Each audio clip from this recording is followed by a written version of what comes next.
Hello and welcome to Defense India podcast. And before we start this video, please do like, share, and subscribe to the channel. Hello and welcome to another episode of Defense India podcast, the podcast where we discuss matters related to India's internal security. And joining me on the podcast, as always, is Vicky Nanchapa. Vicky, welcome to the podcast. Thank you, Akash. Thank you. So, Vicky, interesting things are happening across the globe, but more interesting things are happening in India itself. And the topic that has, I think people love on the podcast is Manipur, the kind of situation that is boiling there in Manipur, because not many, mainstream media people are currently discussing or talking about what is happening in Manipur. So a few days ago, the Kuki organization over there in Manipur basically, said that I think they came out with a referendum or something like that, that they want a separate nation, a Kuki nation now. So where would they carve out this nation from? I think from Manipur. That is what their idea is. So from this whole dynamic of situation in Manipur has completely changed after this call, because I think they have also approached the United Nations General Assembly regarding this.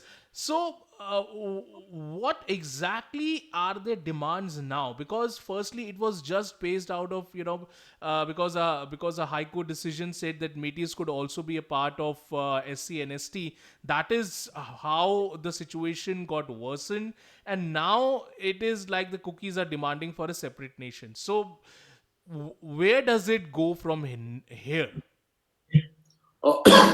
That separate nation, Akash, I don't think that would be a possibility, because the thing is, if you go through the memorandum to the Secretary General of the United Nations, what they are trying to say is that they want to granting a country from Chin state, okay, that includes Tripura and Mizoram, then the Chittagong Hill tracts, okay, and of course, part of Manipur. But this has been a part of a larger plan, basically. If you say going to the United Nations, they're trying to do something, they're trying to give their movement a sort of, a legality. Whereas, Manipur is very, very much an integral part of India. Right. But, there was also talk, if you remember, Akash, the thing is, when this whole Bangladesh crisis broke out, I mean, Sheikh Hasina had spoken about some amount of American interference, when they wanted a base out there and she refused, and that is why, there was interference, and then her government It was an was island that they wanted, I think so. an island. Yes, correct. So, at that time there was this thing which had come out saying that, the US is trying to carve out a Christian nation in South Asia. Okay. And in that scheme of things, if you look at it, burning Manipur actually, works very well for them, because, you include them also in part of this. And that is why I say that, an issue that started off on some other note has, taken a completely different turn. And these Kuki Christian militants, they have run amok like solid, in the sense the violence doesn't seem to die down.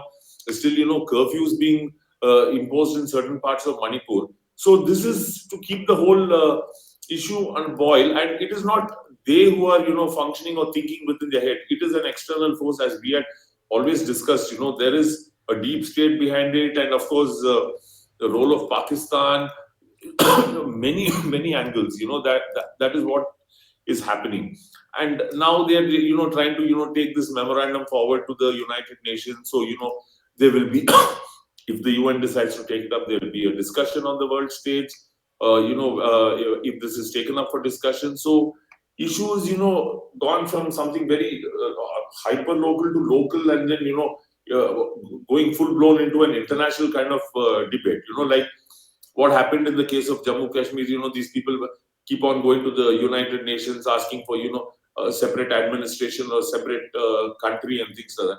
they are trying to do something very similar out here also. But do you think that the United Nations will grant something like that? Because the issue with Kashmir was very different. It was with another country altogether. Over here, it is not another country. It's just a very it's an organization. It's a part of. It's like demanding Khalistan. It is like not.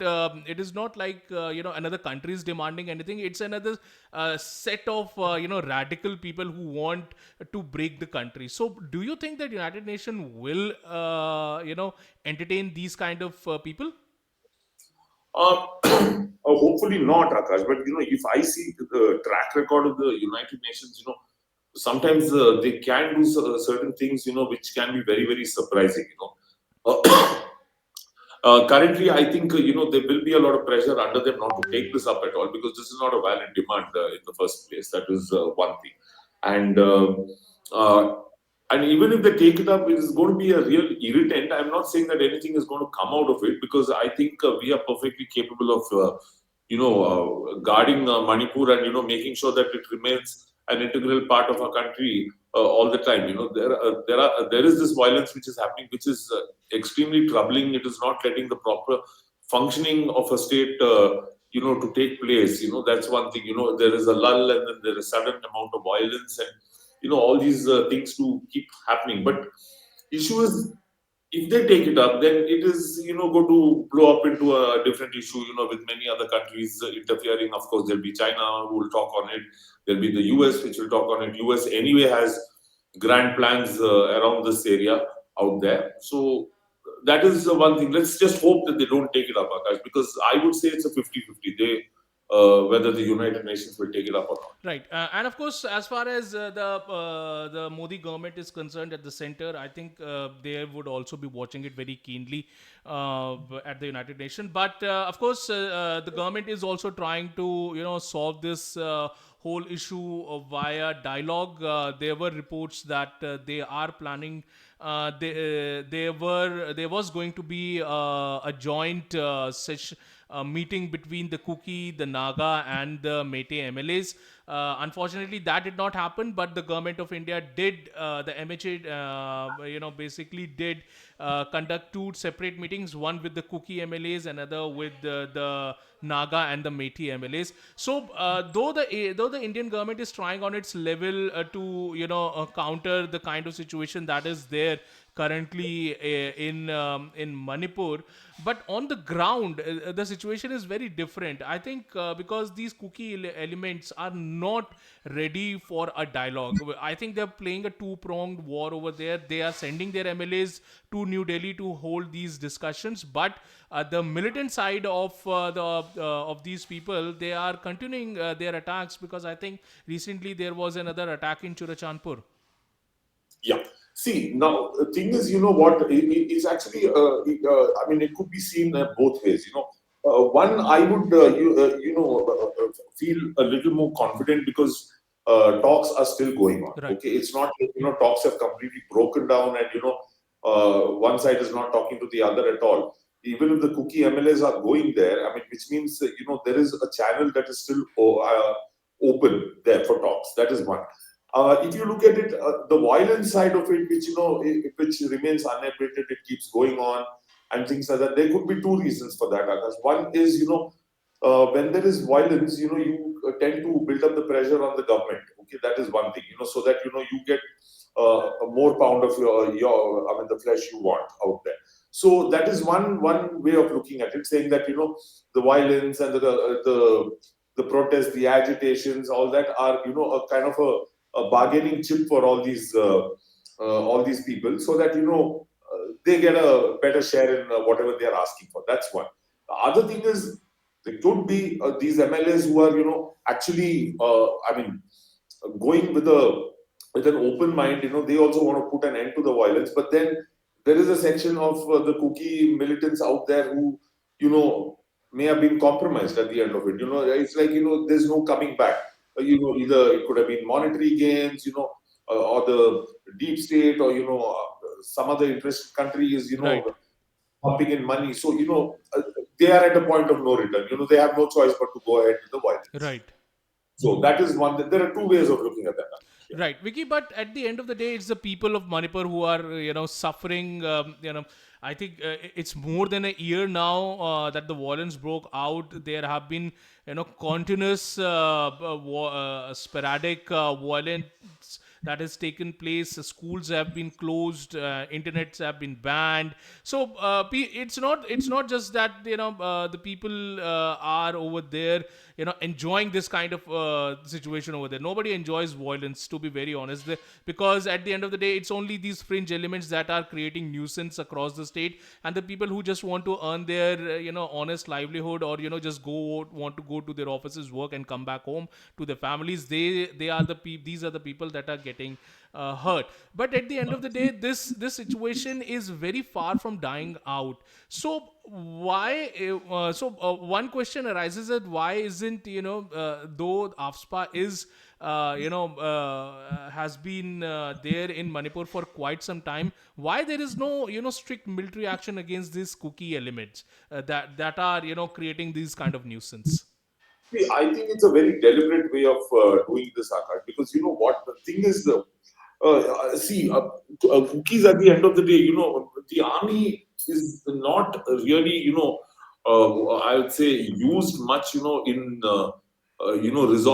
civilian conflicts. That is one thing. Hmm. Okay, they don't want to use that because, once the army gets into the picture, it appears to be a full-fledged war at the end of it. One. Right. Okay, so they are still trying to, settle this amicably, through a political situation rather than, through force. That is one thing.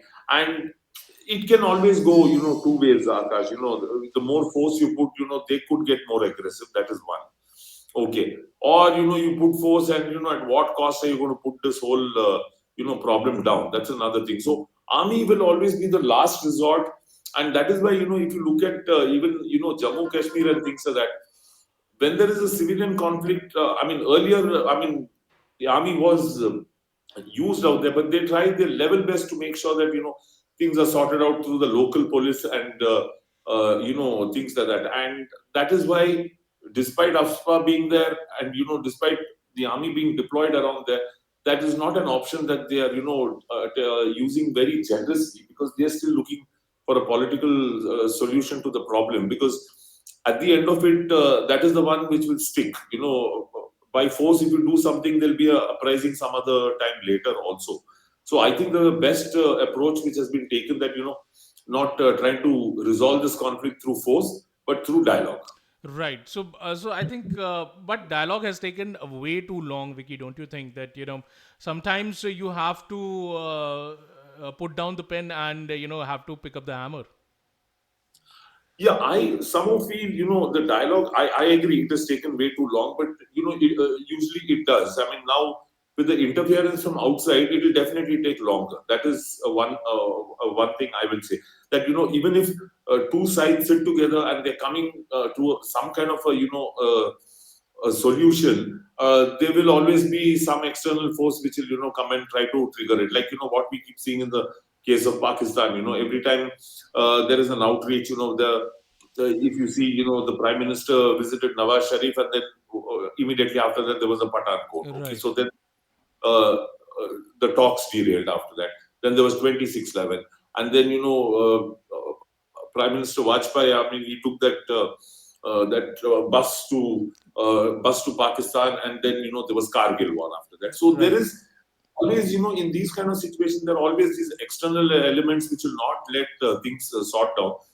But the fact that the governments still feel that, they can resolve it through talks, that means, they're somewhere close to cracking it, or they're still optimistic about it. But, they will keep trying, and depends on how long they will keep trying. But if nothing works, and, they are only getting violent, then of course force will be used, or there will be no choice but to use force. Exactly, Vicky. So, of course, let's hope for the best that the talks that the government is, initiating at the center with all the Kuki MLAs and the Meti MLAs and the Naga MLAs, it finally reaches to some consensus, and some kind of a treaty is signed between these people, so that normalcy, a total normalcy, returns to Manipur, and people over there live their life. in more of a pre 2023 kind of a situation. Well, that's all that we can pray of, and that's all the time we today have on the podcast. Thank you very much, Vicky, for joining me. Thank you, Akash. Thank you.